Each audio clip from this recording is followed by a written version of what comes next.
Hi, so I am back here on my YouTube channel and back just in the regularity of sharing and posting.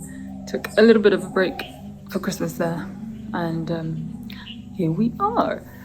So I really wanted to talk about this TV series that I watched recently called Silo, and it is such a reflection of what's happening in the world. It's such an amazing reflection of what's happening in our planet.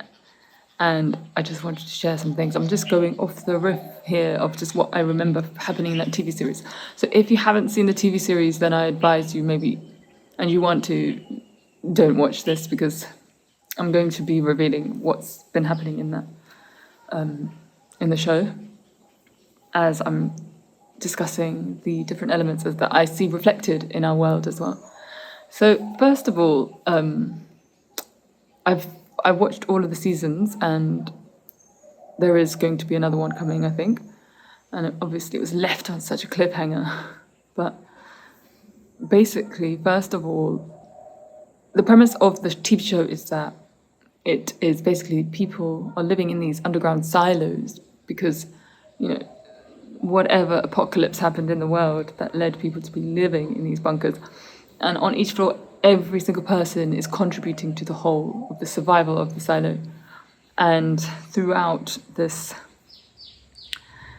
series, you see that there's like a hierarchy that's happening, and the people at the top, literally the hierarchy goes from the bottom to the top, and the bottom are the people who are in charge of the power supply.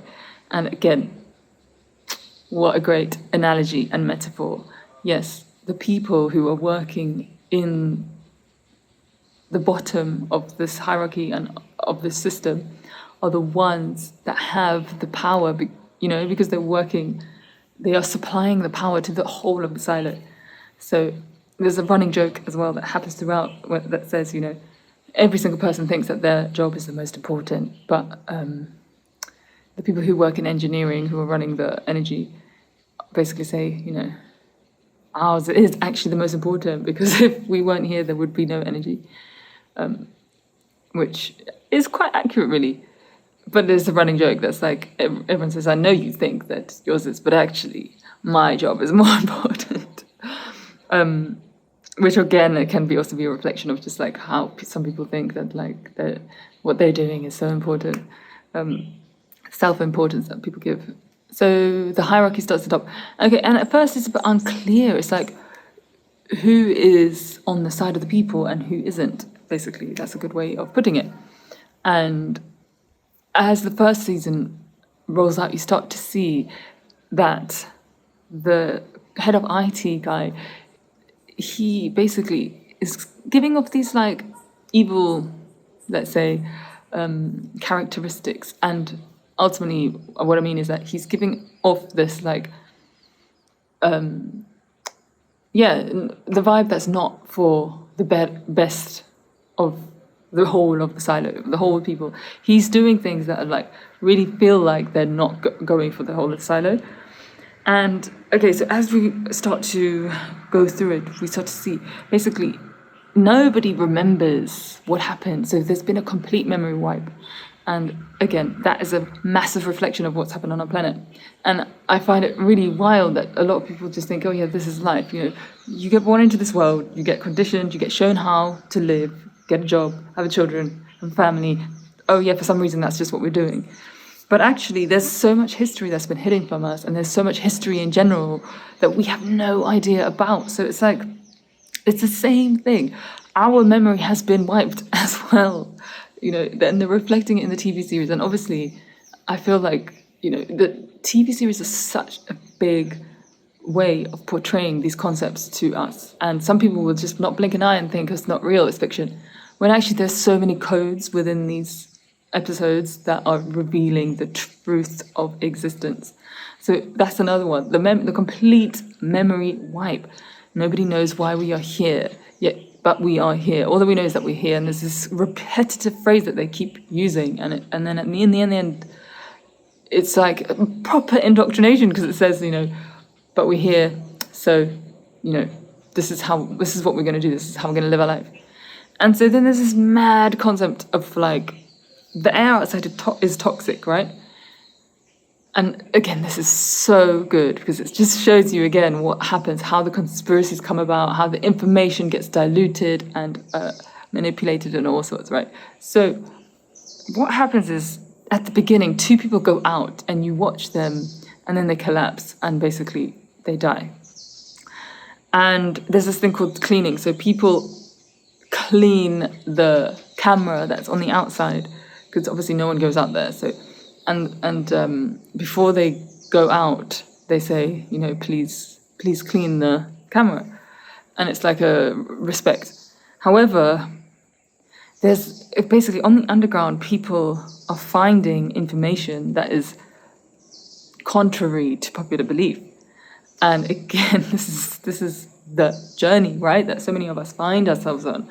And so what ends up happening is that, the guy in IT calls this woman down, they find the information, and it's just mind-blowing information, absolutely paradigm-shattering information. And so she wants to go out now. She's seen the information, and in the information, basically, it was like this old artifact. And again, artifacts are illegal. Again, such a great replication here.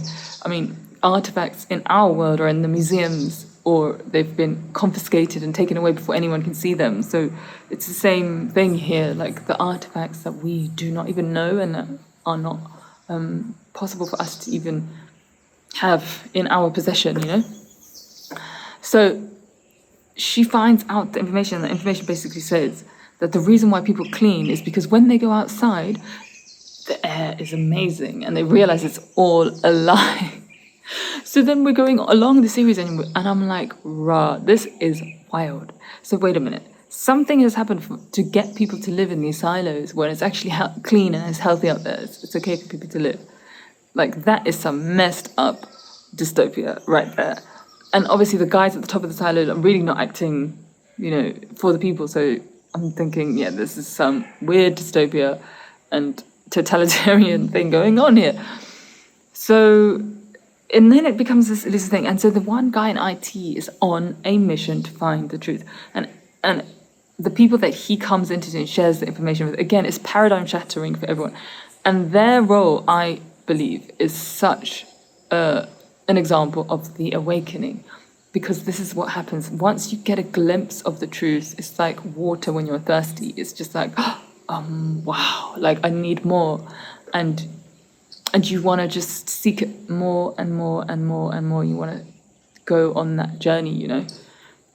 And so, we start to think, okay, the people at the top, standard, have control and they're creating these rules for everyone else. And you can see the suppression that's taking place, right? And so then, as time goes by, basically more and more people get to know this information. They try to, this like group of rebels basically, try to air the information on all the screens so that everyone can see that actually it's beautiful outside. So that's the one part. Okay, and now the girl who was dating the IT guy, right, who's the main character in this film, she basically ends up also leaving, not because she asked. So you're only allowed to leave the silo when you ask, right? But she ends up leaving because she basically gets kicked out because she knows too much. She has too much information. Again, such an amazing analogy for what's happening in the world. Like, people get taken out because they have too much information of what's really going on. But basically, as she goes out, she starts to see that what the video from the IT guy or from the artifact said that was amazing, that the sky was beautiful. Actually, it's not. So she comes out and she realizes, and then the IT guy realizes that she knows because it's a hologram, basically. The hologram is that it's beautiful. So for some reason, it's like the gods are playing around here. For some reason, they've decided that there's a hologram. And every person who gets asked to go out is fooled into believing that it's beautiful and it's amazing out there and the air is fresh, and then they die, basically. So, and the reason why they clean is because they always come back, because they know that that it's so beautiful, and they want other people to know that it's so beautiful. So they clean it to tell people, like, look clearer. But the view that they have from the outside is this derelict land. So it's very different. And so it's like a half truth. And this is how the conspiracies happen, like now and in the world. The half truth is that, so from one aspect it's true. The reason why people are cleaning is because it's a beautiful sky. But that's not the end of the picture. So this whole group of rebels form because they believe that that it's a lie, that it's beautiful outside. And they want to leave now. Now they want to go outside, even though the air is actually toxic. So it's like, you see how people have these thoughts of these ideas, which is like half of the truth. Like, that is why they're cleaning, but the screen is fake. It's a false, inverted screen that they're presenting this beautiful sky, and it's not beautiful. So they're presenting this sky that's not actually as it is. And so she basically realizes, anyway, she ends up surviving. And again, later on in the story, this is a bit of a summary really, but later on in the story, you see this, then everything shifts. Basically, the IT guy, you realize that he is actually following rules and following an order. And he takes you to the secret room, you know, the vault.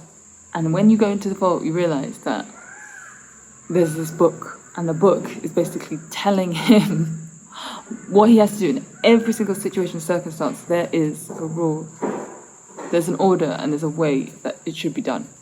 And so it's just wild, and I just feel like that's, again, such an accurate depiction of what's happening here. Like, there is an order of things, and there is someone that is there, and obviously not one person, but there are people that are in charge. But in this series, it's not someone who's alive, it's someone who's dead. It's not a person, it's freaking AI. As typical and as standard, how things happen and how they be, it is AI. And it's just artificial intelligence. You walk into the room and it's like, hi, and it's knowing what to do. And then there's this amazing part where the IT guy finds this very smart other person who works in IT and gets him to decipher this code. There's this specific code that one of the previous founders found out that there was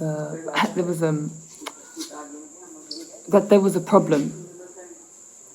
And so he finds the code. He eventually cracks the code, and what the code is a sentence. So yeah, the code is the sentence, and the sentence is, if you've gotten this far, then you already know that the game is rigged.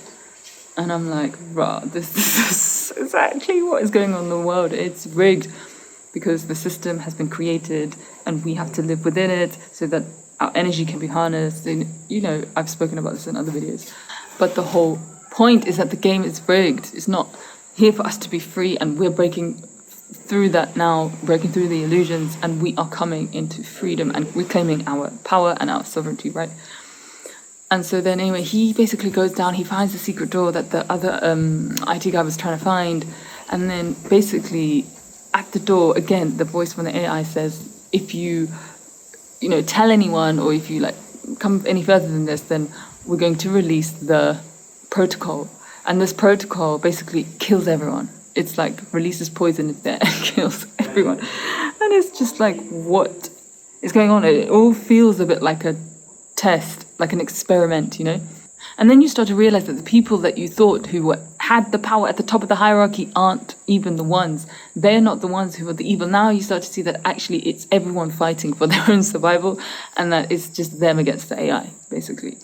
And this AI, again, I feel like is such a big part of our life now, and also knowing that the artificial intelligence is actually this ancient thing. Like, again, they've lost their memories, so they've just ended up in this place, and in this place is the AI is just there. Like, how is that there when, you know, the technology that they have is so rudimentary?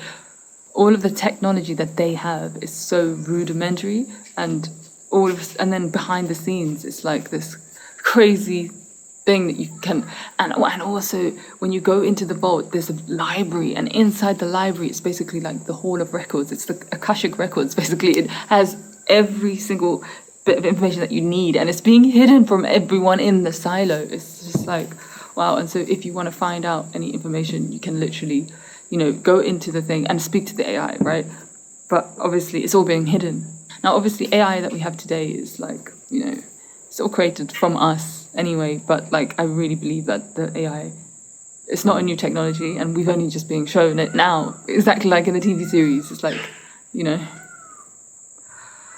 but it's kind of wild. And so basically then you start to realize that the guys at the top, and again, it's like the prime ministers, the presidents and everything, they're just being controlled, right? At this moment, perhaps there are some who are rogue and breaking free from that control, but a lot of them are literally just being controlled. And because of that, they don't actually have any power at all. And I feel like it is literally all of us against these surface to self beings. But what an amazing TV series. I feel like it was such an accurate depiction of what's happening in our world. And kudos to those writers.